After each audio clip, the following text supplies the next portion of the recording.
नमस्कार, ओम शांति। बहुत बहुत स्वागत और अभिनंदन आप सभी का आज की मुरली चिट चैट में। तो आज प्यारे शिव बाबा ने अपने नूरे रत्न बच्चों के प्रति बहुत स्नेह भरी, दिल को छू लेने वाली बातें कही हैं। बाबा कहते हैं, आज जहान के नूर अपने नूरे रत्नों से मिलने आए हैं।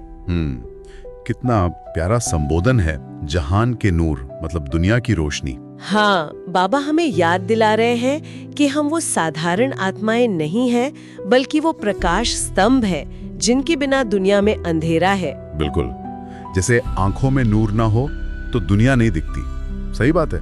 वैसे ही हमारे बिना मतलब इन विशेष आत्माओं के बिना दुनिया को राह नहीं मिलती। ये सिर्फ तारीफ नहीं है, इसमें एक गहरी जिम्मेदारी का एहसास भी है ना? हाँ, बिल्कुल। और देखिए, आज की हमारी ये गहरी चर्चा ना विशेष रूप से 18 जनवरी के दिन पर केंद्रित है, जिसका जिक्र आज के स्रोत में आया है। जी। बाप दादा यानी शिव बाबा और ब्रह्मा बाबा का जो संयुक्त स्वरूप है, वो इस दिन को जिम्मेदारी के ताजपोशी का दिवस कहते हैं।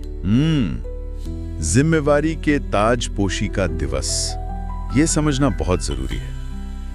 ये वो दिन था जब ब्रह्मा बाबा ने, जो इस ज्ञान के साकार माध्यम थे, अपना पार्थिव शरीर छोड़ा था। जी। लेकिन जाने से पहले उन्होंने एक तरह से आप कह सकते हैं आध्यात्मिक सेवा की जो बागडोर थी, उसका ताज अपने सबसे अनुभवी मुरब्बी बच्चों को सौंप दिया। अच्छा, एक प्रतीकात्मक राज तिलक जैसा। हाँ, बिल्कुल। स्थूल राजाई का नहीं, पर रूहानी सेवा की जिम्मेवारी का। और ये सिर्फ जिम्मेवारी सौंपना ही नहीं था, क्यों? इसमें एक बहुत गहरा वरदान भी तो छिपा था। निश्चित रूप से ये केवल ताजपोशी का ही दिन नहीं, बल्कि ब्रह्मा बाप द्वारा बच्चों को बाप समान भव का वो विशेष वरदान देने का भी दिन है। बाप समान भव, तुम मेरे समान बनो। हाँ, ब्रह्मा बाबा के जो अंतिम समय के संकल्प थे, उनके बोल, यहाँ तक कि उनकी आंखों की भाषा, सब यही इशारा कर रही थी कि बच्चे हमेशा बाप यानी शिव बाबा के सहयोग की विधि से आगे बढ़ते रहेंगे, वृद्धि को पाते रहेंगे। गीत सुने उन्होंने। हाँ। जैसे किसी ने मोतियों की मालाएं पहना दी हों और हर मोती से आवाज आ रही थी, मेरा बाबा, वाह बाबा। कितना सुंदर चित्रण है स्नेह का। सुंदर। और स्नेह के साथ साथ बाबा ने एक अनोखे वृक्ष का भी जिक्र किया, वरदान का वृक्ष। अच्छा, वरदान का वृक्ष? हाँ, ये ब्रह्मा बाबा के वरदानों से सींचा गया पेड़ है। और इसकी खासियत ये है कि इस एक ही पेड़ पर अनेक प्रकार के फल लगे हैं। अनेकों प्रकार के फल? जी। ऐसी विविधता बाबा कहते हैं सतयुग यानी स्वर्ण युग में भी देखने को नहीं मिलेगी। कमाल है। और ये है सहज योग, मतलब परमात्मा से वो सरल स्वाभाविक कनेक्शन की पालना का परिणाम। सहज योग और वरदानों से फला फूला वृक्ष सुनने में बहुत शक्तिशाली लगता है ना? बिल्कुल। बाबा ने एक और तुलना भी की थी, सही कहा ना मैंने? जैसे ब्रह्मा बाबा ने अपना स्थूल धन बच्चों के नाम किया, वैसे ही इस दिन कुछ और भी विल किया गया। हाँ, ये बहुत जरूरी बात है।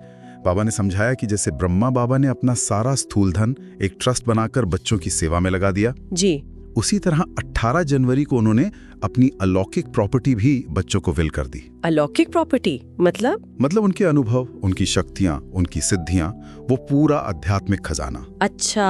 और इसी अदृश्य विल या कहिए संकल्प के आधार पर आज कार्य को आगे बढ़ाने की जो विल पावर या इच्छा शक्ति दिखाई देती है ना, हाँ, वो प्रत्यक्ष फल के रूप में सामने आ रही है। तो फिर ये दिन तो स्नेह और शक्ति का मिला जुला एक कंबाइंड वरदानी दिन बन गया। बिल्कुल। बाबा ने खास तौर पर कुछ विशेष आत्माओं को तत्वम यानी तुम वही हो का महावाक्य भी याद दिलाया।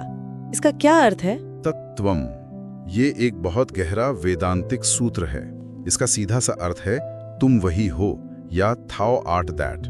बाबा यहाँ याद दिला रहे हैं कि आत्मा अपने मूल स्वरूप में परमात्मा समान ही शक्तिशाली और पवित्र है।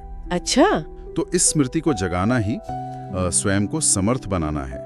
ये वरदान सिर्फ सुनने के लिए नहीं है, बल्कि अनुभव करने के लिए है, अपनी रोजमर्रा की जिंदगी में उतारने के लिए। सही बात है। और ब्रह्मा बाबा के शरीर छोड़ने के बाद उनकी भूमिका कैसे बदली फिर? देखिए, बाबा समझाते हैं कि शरीर के बंधन से मुक्त होकर ब्रह्मा बाबा और भी तीव्र गति से अपनी संकल्प शक्ति द्वारा हम बच्चों के मददगार बन गए हैं। और तेज गति से? हाँ, जैसे कोई ऊंची लाइट टावर पर लगा दें तो उसकी रोशनी दूर दूर तक फैलती है ना? हाँ, फैलती है। वैसे ही ऊंचे स्थान यानी सूक्ष्म वतन के निवासी बनकर वे सारी सृष्टि की आत्माओं को सकाश मतलब अपनी शक्तिशाली वाइब्रेशंस या रूहानी मदद भेज रहे हैं। तो विधि तीव्र हो गई है, इसलिए वृद्धि भी तेज हो रही है। विधि तीव्र तो वृद्धि भी तीव्र।